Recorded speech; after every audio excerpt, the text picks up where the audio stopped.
सुर में गाना सीखिए पाधानीसा ऐप के साथ। AI powered personal music teacher from Saregama.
मैं आपको बताऊं कि मेरे मन में ये बात कुछ भांति नहीं है कि भारत के लोगों को हम अलग अलग खानों में रखें,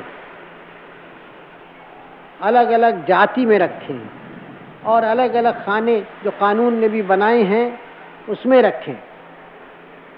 क्योंकि हम क्या करना चाहते हैं, किधर देखते हैं, कैसे भारत की तस्वीर हमने बनाई, इसको हमें सोचना है। अब भारत तो बहुत पुराना देश है, हमारा देश हिंदुस्तान हजारों बरस पुराना है।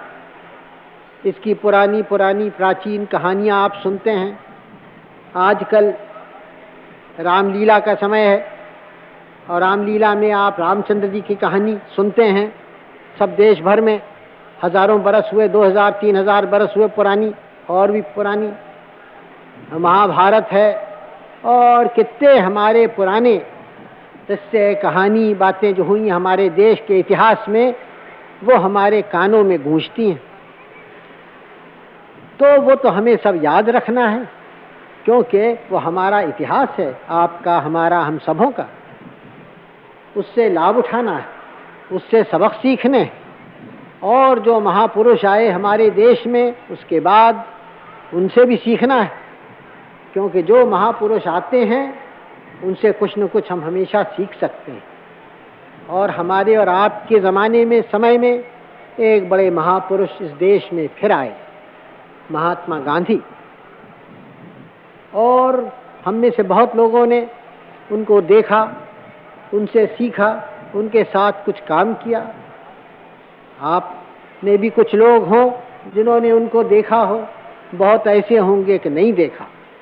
बहुत हमारे नवयुवक हैं, उन्होंने उनको नहीं देखा, वो भी एक उनके लिए एक भारत की प्राचीन कहानी के एक महापुरुष हो गए। तो हम और आप, हम सब आते हैं और जाते हैं, लेकिन हमारा देश तो चलता जाता है हजारों बरस से और चलेगा। हमारी संतान चलेगी, हम न चलें। तो हमारे सामने ये प्रश्न है कि आजकल के युग में हम क्या करें जिससे भारत फिर से मजबूत हो, भारत की जनता फिर से तगड़ी हो और उसकी गरीबी दूर हो जाए और सब खुशी से रह सके। एक एक बच्चे जो हैं, आपके सुंदर लड़के लड़कियां बच्चे हैं, उनको पूरा मौका मिले बढ़ने का। आजकल नहीं मिलता, बात ठीक है। तो हमें ये करना है। पहली बात जो हमें करने को थी वो तो ये कि जो हमारा देश भारत हिंदुस्तान, दूसरे लोग इस पे राज्य करते थे, अंग्रेजी साम्राज्य था, उसको हटाना था। क्योंकि कोई देश जिस पर पराया राज्य हो वो बढ़ता नहीं है। 150 बरस से अंग्रेजी राज्य यहाँ रहा, अंग्रेज़ों का देश तो बहुत बढ़ता गया, तरक्की की, हमारा देश गरीब रहा। तो पहला काम तो स्वराज लेना था और इसी काम में महात्मा गांधी ने हमें डाला और उनके रास्ते पर चलकर हमें सफलता मिली। तो एक बड़ी यात्रा पूरी हुई स्वराज की। लेकिन स्वराज की यात्रा पूरी होने से काम हमारा पूरा नहीं हुआ, एक बड़ी दूसरी यात्रा करनी थी। अब वो स्वराज की यात्रा से भी बड़ी यात्रा थी। वो थी कि सारे हमारे देश भर की जनता, पुरुष स्त्री बच्चे, सबों को करनी थी कि वो इस दरिद्रता से, गरीबी से निकल आए, आगे बढ़ें, खुशहाल हों और सबों को कुछ न कुछ काम करें, कुछ पैदा करें और देश को का भी भला हो, उनका भी हो।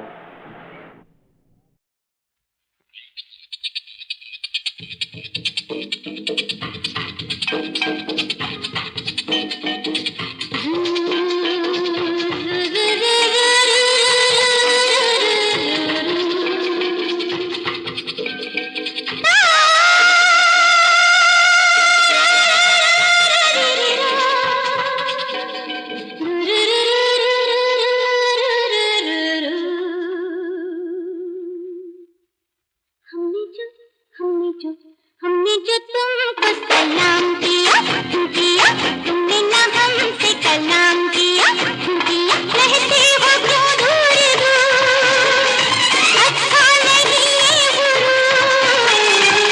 हमने जो तुमको सलाम किया, किया तुमने ना हमसे कलाम किया, किया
महक जाने दे, चलती जवानी चहक जाने दे।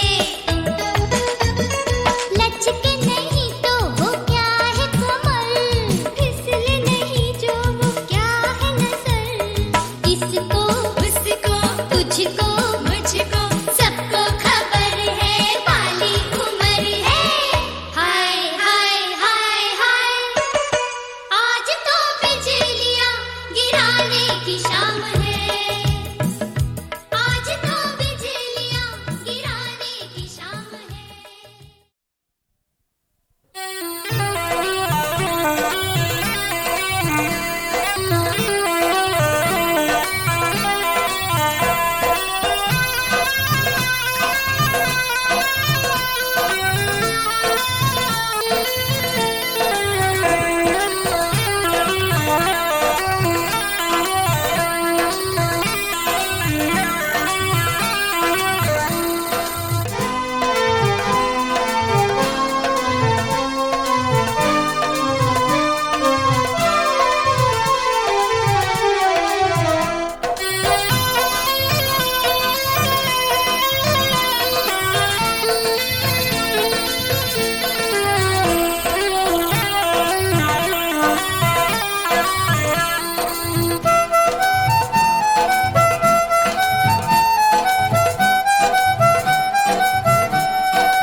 कितने बरस हुए कि हमने किस्मत से एक बाजी लगाई थी, एक इकरार किया था, प्रतिज्ञा की थी।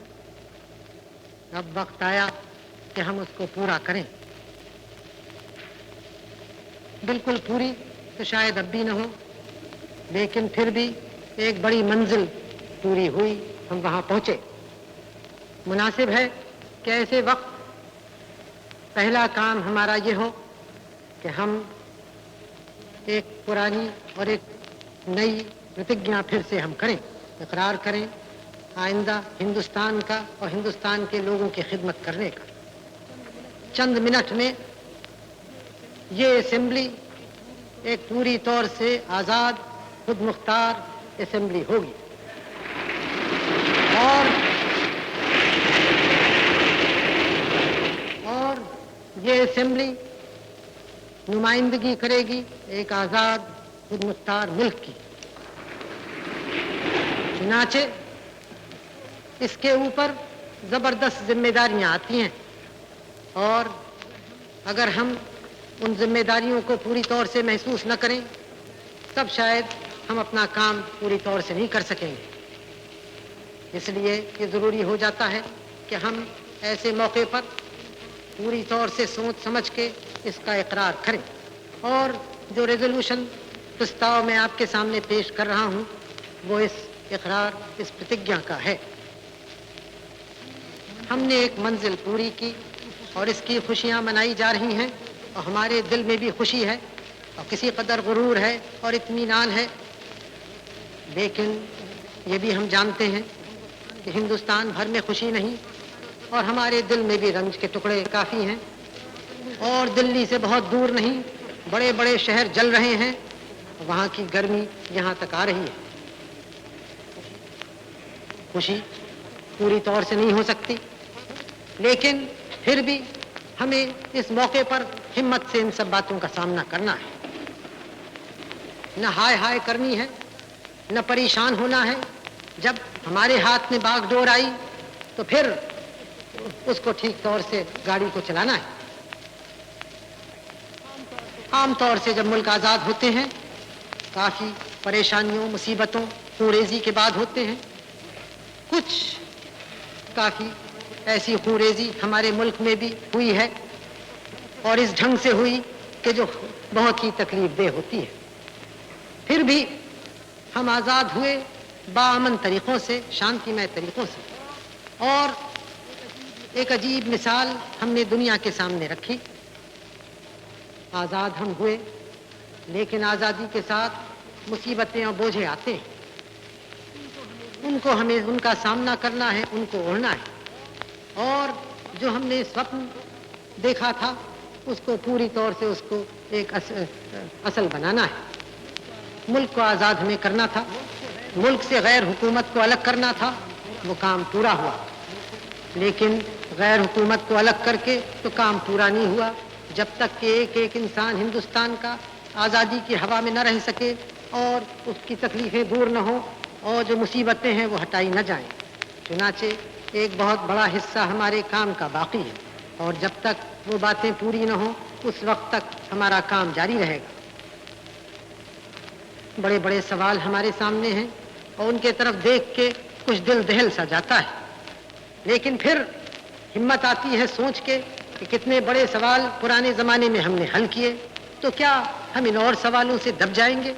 ताकत और गुरूर कुछ हमारा अपना शख्सी और व्यक्तिगत नहीं है, लेकिन कुछ गुरूर है अपने मुल्क में, कुछ इत्मीनान है अपनी कौम की ताकत में, जिन लोगों ने इतनी मुसीबतें झेली। और इसलिए ये भी इत्मीनान होता है कि जो इस वक्त और परेशानियां और बोझे हैं उनको भी हम ओढ़ेंगे और उन सवालों को भी हल करेंगे। आखिर हिंदुस्तान में कैसा मुल्क है? अच्छा है कि हम इस वक्त खास तौर से इस बात को याद रखें, इस आज़ादी के दरवाजे पर जब हम खड़े हैं, कि हिंदुस्तान किसी एक फ़िरक़े का मुल्क नहीं है, एक मज़हब वालों का नहीं है, बल्कि बहुत किस्म के लोगों का है, बहुत धर्म और मज़हबों का है। किस तरह की आज़ादी हम चाहते हैं? हमारे तरफ से पहले भी ये कहा गया है, जो पहला रेजोल्यूशन मैंने यहाँ पेश किया था उसमें भी कहा गया था कि ये जो आज़ादी हमारी है वो हर एक हिंदुस्तानी के लिए है। हर एक हिंदुस्तानी को बराबर के हक, हर एक हिंदुस्तानी को उस आज़ादी का बराबर का हिस्सेदार होना है। इस ढंग से हम आगे बढ़ेंगे और अगर कोई ज्यादती करेगा तो ज्यादती को रोकेंगे, चाहे कोई हो। अगर किसी पे ज्यादती होगी तो उसकी मदद करेंगे, चाहे वो कोई भी हो। इस तरह से अगर हम चलेंगे तब हम इन बड़े मसलों को हल करेंगे, लेकिन अगर हम तंग ख्याली में पड़ जाएंगे तब वो मसले हल नहीं होते।